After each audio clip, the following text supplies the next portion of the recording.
l'Algérie se dit, si le Mali est aussi équipé que l'Algérie,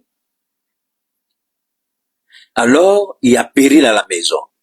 Vous commencez à comprendre qui est réellement l'Algérie. Alors l'Algérie a dit, comme le Mali vient frapper à nos portes, nous allons sortir nos muscles. L'Algérie avait demandé à la Russie d'intervenir auprès du Mali pour que le Mali arrête ses bombardements, pour que le Mali arrête de pourchasser les terroristes jusque en Algérie. Je vous disais lors de ma dernière sortie que l'Algérie avait mis des fils barbelés et des mines tout autour de sa frontière pour empêcher, je dis bien pour empêcher terroristes ou toute autre personne de faire incursion en Algérie.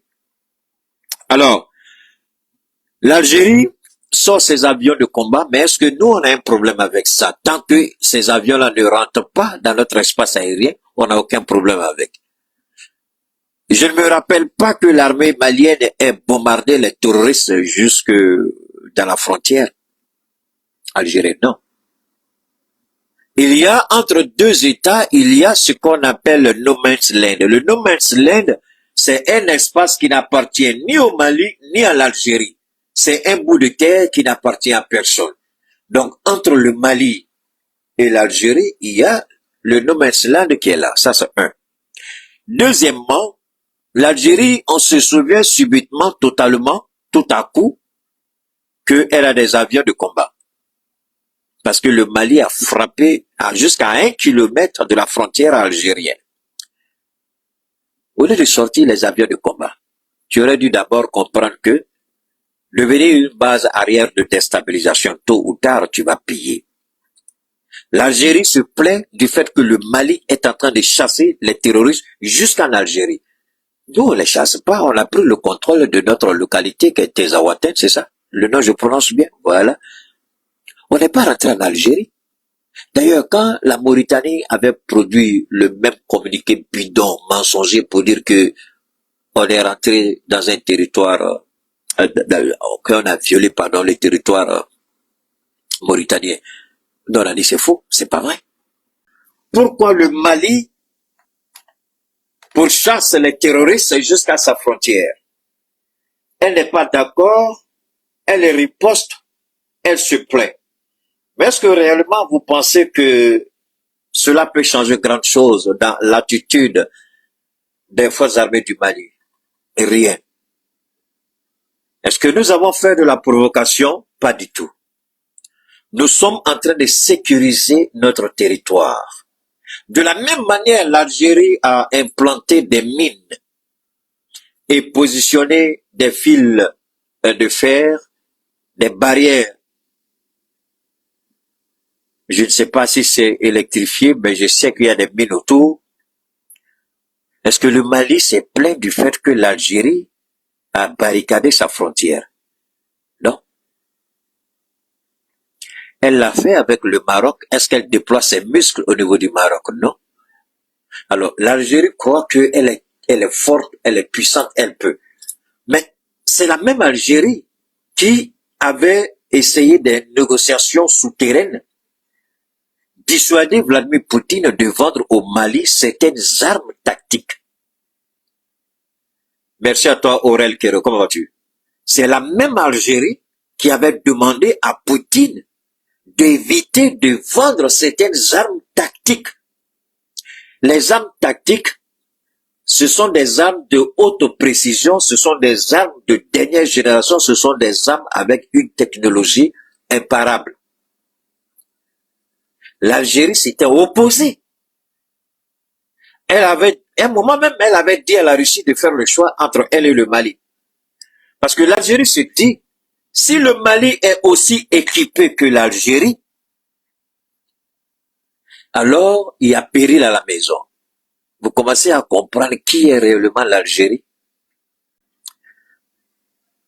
C'est l'Algérie qui ne voulait jamais voir le Mali s'émanciper. Le Mali prendre son envol. Le Mali affirmer son autorité, son indépendance, sa souveraineté sur l'ensemble de son territoire. Cette partie de Tizawanten là, Depuis que l'Algérie est l'Algérie, l'Algérie n'a jamais demandé au Mali de venir et qu'elle allait appuyer les efforts du Mali à sécuriser cette région de Tizaouaten. Jamais l'Algérie ne l'a dit. Jamais l'Algérie n'a fait la proposition. Mais l'Algérie ne se limite qu'à dire les accords d'Alger, parce que les accords d'Alger cachaient beaucoup, trop de choses. Trop d'éléments étaient cachés au peuple malien. Alors, moi, je voudrais que le ministre de la Communication me mette au défi. Et je lance un défi au ministre de la Communication du Mali. S'il pense que nous n'avons pas l'intellect, la connaissance, la maîtrise, le verbe, si nous ne maîtrisons pas la communication, qu'il me mette au défi avec le meilleur de son département. Je lance le défi au ministre de la Communication du Mali. Mets-moi au défi par écrit, comme dans la prestation, celui de ton département qui dit qu'il connaît, il n'a qu'à sortir. Ce que nous sommes en train de faire ici, là, c'est pas un jeu pour enfants. Ici, c'est un jeu haut de gamme. Monsieur le ministre, pour votre gouvernement, les services de renseignement sont connectés au moment où je vous parle avec des faux comptes et des faux noms pour écouter ce que j'ai à dire. Quand je parlais en bambara, c'était compliqué pour eux. Maintenant, je parle en français. C'est plus accessible. Celui qui dit qu'on a fait coup d'État à Joe Biden et que Donald Trump sort pour confirmer, là, il s'appelle le baobab de Dieu, Chokmar Keïta, le seul au monde qui a eu à dire avant Donald Trump qu'il y a eu un coup d'État sur Joe Biden. Je l'ai dit, Donald Trump est sorti, il a confirmé ce que j'ai dit, qu'il y a eu pour la première fois dans l'histoire des États-Unis, il y a eu un coup d'État. Donc, ce Chokmar Keïta là, il se vante pas. Dieu a mis du temps. Et puis il a la baraka de ses parents. Donc quand nous on parle, je vous en prie, avec tout le respect que vous avez dû à votre rang de ministre, essayez de comprendre ce qu'il y a en jeu. Parce que visiblement, je ne sais pas si ce sont vos conseillers, mais je ne crois pas que vous compreniez encore ce qu'il y a en jeu. Vous n'avez pas encore mesuré la profondeur du danger. Vous ne voyez que la face visible du iceberg. Ce que vous êtes en train de mettre en place là, ce sera la honte de l'AES. Parce que pour moi, votre premier boulot aurait été d'abord de mettre de l'ordre au sein de l'ERTM. Et là, j'allais vous tirer mon chapeau. Mais l'ERTM est continué de bâcler avec une communication médiocre. Et vous êtes en train de construire la communication de l'AES. Moi, je veux bien savoir ceux qui sont autour de vous, qui vous accompagnent là. Est-ce qu'ils ne voient pas ce qui se passe à leur thème?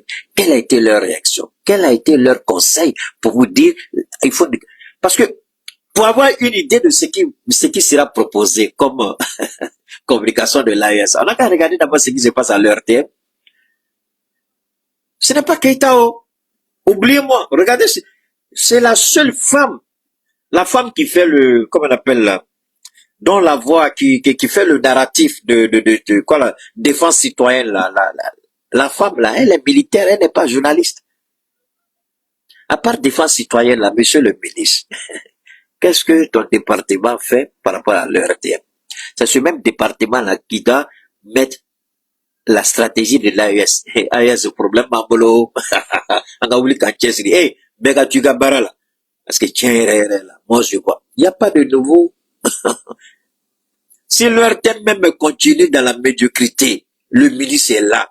Il sait que c'est mauvais, mais il dit rien. Qu'est-ce que le ministre va nous proposer dans l'architecture de la communication là? C'est le même piège dans lequel ils ont mis Abdoulaye Diop. Il dit, monsieur le ministre, vous êtes en train de commettre une erreur. Depuis ce jour-là, Abdoulaye Diop dit, attaquez, peut-être qu'il a raison, on va le regarder. Les gens qui sont venus du Togo, du Cameroun, du Bénin, ils ont changé quoi dans l'affaire du Mali? Vous laissez les vrais fils de ce pays. Même si on a grande gueule, là, mais c'est une bonne chose. C'est à cause de notre grande gueule, là, on a peur de nous. C'est à cause de notre grande gueule, on respecte le Mali. Si on n'avait pas cette grande gueule, là, beau ça. Si les Ivoiriens même prennent poteau, ils tapent poteau ici, là. Vous connaissez la bouche des Ivoiriens. Et quand les Ivoiriens arrivent sur Keïta, ils font demi-tour, 180 à l'air. Il faut marcher arrière, 180 à l'air. On dit, lui, il faut le laisser. On a grande gueule, mais le gars, là, il nous bat. On a qu'à le laisser. Je parle pas d'insultes, injures, idioties, bêtises. C'est pas de ça que je parle. Garçon na garçon, Ivoirien sait qui est garçon. Ivoirien sait qui est Cheikh Keïta. Ils connaissent ça. Je les mets au défi tous les jours, vous les voyez. Alors, l'Algérie peut continuer. Dans l'Algérie, découvre que le Mali a pris bonne note et que le Mali s'est réorganisé. Vous avez vu le communiqué de l'état-major des forces armées. Quelle était la teneur? Le Mali est en train de tirer toutes les leçons de ce que nos femmes ont subi. Et je vous ai dit ce jour-là, tirer les leçons, c'est une expression pour dire que le Mali va prendre toutes les dispositions utiles pour faire ce qu'il y a lieu de faire pour sécuriser l'ensemble de son territoire. Je ne vais pas rentrer dans les détails ici, mais ce jour-là, je me rappelle avoir dit ça. Alors, merci d'avoir regardé la vidéo. Avant de nous quitter, n'hésitez pas à partager vos avis dans les commentaires. À bientôt pour de nouvelles vidéos.